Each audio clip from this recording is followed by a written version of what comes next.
La jaula invisible. Imaginemos por un momento que despertamos un día y descubrimos que el color azul, que siempre nos había parecido sereno y profundo, ha sido declarado ofensivo por la mayoría.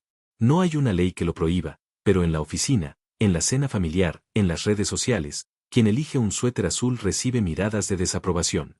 Poco a poco, sin un solo dictamen oficial, el azul desaparece de nuestro armario. No porque hayamos cambiado de gusto, sino porque hemos internalizado el miedo al rechazo del grupo.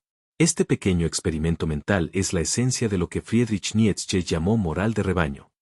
No se trata de un sistema ético racional, sino de un mecanismo de supervivencia social que, al priorizar la cohesión del grupo por encima de la verdad individual, termina secuestrando nuestra capacidad de pensar.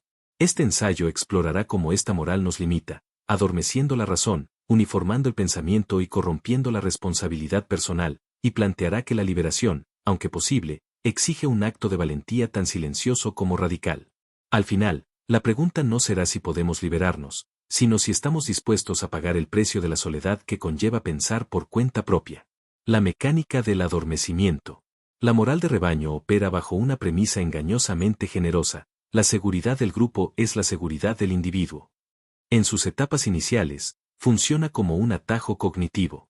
¿Por qué cuestionar las normas si el grupo ya ha resuelto los problemas éticos por nosotros? Sin embargo, esta comodidad tiene un costo devastador: la atrofia del juicio crítico. El sociólogo Émile Durkheim describió este fenómeno como anomia cuando el vínculo social se rompe, pero su opuesto también es peligroso. Cuando la solidaridad es excesiva, se convierte en lo que Gustave Le Bon llamó mente de masas en Psicología de las masas.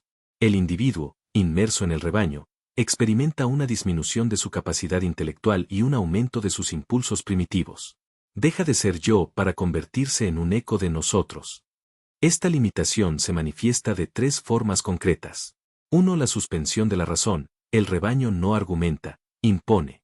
La verdad deja de ser un asunto de evidencia y se convierte en un asunto de popularidad. Si todos creen que X es un peligro, investigar si X realmente lo es se vuelve no solo innecesario, sino peligroso. La razón se sacrifica en el altar de la aceptación. 2. La homogeneización del pensamiento. En el rebaño, la diversidad de opinión es vista como una traición. La presión social actúa como un rodillo que aplasta las excentricidades, los matices y las dudas. El resultado es una cultura empobrecida, donde el pensamiento complejo es sustituido por consignas simples y binarias: conmigo o contra mí, bueno o malo, sin espacio para el contexto. 3. La externalización de la responsabilidad. Quizás la limitación más sutil es la pérdida de la autoría moral. Cuando actuamos bajo la moral de rebaño, dejamos de ser responsables de nuestros actos. Si todos lo hacen, entonces yo no soy responsable. Esta es la misma lógica que permitió la banalidad del mal, descrita por Hannah Arendt: personas comunes cometiendo atrocidades no por maldad intrínseca, sino por la incapacidad de pensar por sí mismas frente a la norma establecida. La trampa de la virtud señalada. Vivimos en una época paradójica. Nos creemos hiperindividualistas, personalizamos nuestro perfil, curamos nuestra música, elegimos nuestra estética, pero rara vez nos atrevemos a disentir en lo fundamental. La moral de rebaño contemporánea ha perfeccionado su mecanismo: ya no quema herejes en la hoguera, pero los cancela en el escrutinio público. Hoy, la limitación es más insidiosa porque se presenta como virtud. El rebaño moderno no te exige que sigas por miedo, te exige que sigas para demostrar que eres bueno. La presión se ejerce a través de la vergüenza pública y la competencia por la pureza moral. En este contexto, liberarse no es solo un acto de rebeldía, es un acto de higiene mental. Pero, ¿cómo se logra esa liberación? Liberarse, el camino del disidente silencioso. Liberarse de la moral de rebaño no implica convertirse en un misántropo ni en un rebelde sin causa. De hecho, la rebeldía performática, esa que busca la aprobación de un rebaño alternativo, es solo el cambio de un redil por otro. La verdadera liberación es más íntima y compleja.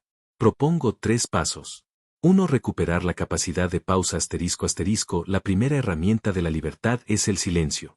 El rebaño exige reacciones inmediatas. Liberarse implica la audacia de decir: no lo sé. Necesito pensar. Esta pausa rompe el automatismo. Como escribió Sócrates, la vida no examinada no merece la pena ser vivida. La pausa es el espacio donde la conciencia individual puede susurrar por encima del grito de la multitud. 2. Aceptar el coste de la disidencia ***, quien se libera debe aceptar que la pertenencia tiene un precio, pero la autenticidad también. Liberarse es comprender que estar solo en una postura moral no significa estar equivocado. Implica desarrollar una tolerancia a la incomodidad de no gustar, de ser malinterpretado, de quedarse fuera de la conversación dominante. No es un camino hacia la felicidad social inmediata, sino hacia la integridad. 3. Distinguir entre ética y tribu.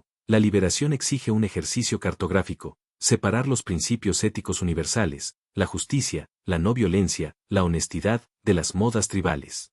Muchas veces confundimos lo que el grupo dicta con lo que la ética exige. Un ejercicio útil es preguntarse, si nadie se enterara de mi postura, ¿seguiría pensando lo mismo?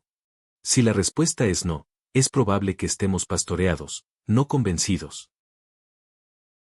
Conclusión, la pregunta en el espejo. Hemos recorrido el camino, desde la descripción de esta jaula psicológica que limita nuestra razón y externaliza nuestra moral, hasta las herramientas para construir una salida. Sin embargo, la teoría se queda corta sin la acción. El conocimiento que ahora posees, esa capacidad de detectar cuando tu opinión no es tuya, sino un eco de la mayoría, es un arma. Pero como toda arma, puede quedarse en el cajón del intelecto o puede usarse para esculpir la propia vida. Ahora, lector, llega el momento del contraste. Este texto ha durado apenas 7 minutos. En ese tiempo, tu cerebro ha procesado ideas incómodas sobre la naturaleza de la pertenencia. Pero la vida no ocurre en la abstracción del ensayo, ocurre en la incomodidad de la cena familiar cuando se toca un tema tabú, en el grupo de amigos donde se impone una opinión unánime, en el trabajo donde se espera que firmes una carta con la que no estás de acuerdo. La pregunta no es si estás de acuerdo conmigo. La pregunta es, ¿qué vas a hacer con lo que has leído? ¿Seguirás navegando por la corriente de la normalidad, sabiendo ahora que esa corriente arrastra la responsabilidad lejos de ti? ¿O te atreverás a ejercitar esa pausa, a sostener la mirada de quien disiente, a decir esto no me parece bien cuando el rebaño avanza en estampida?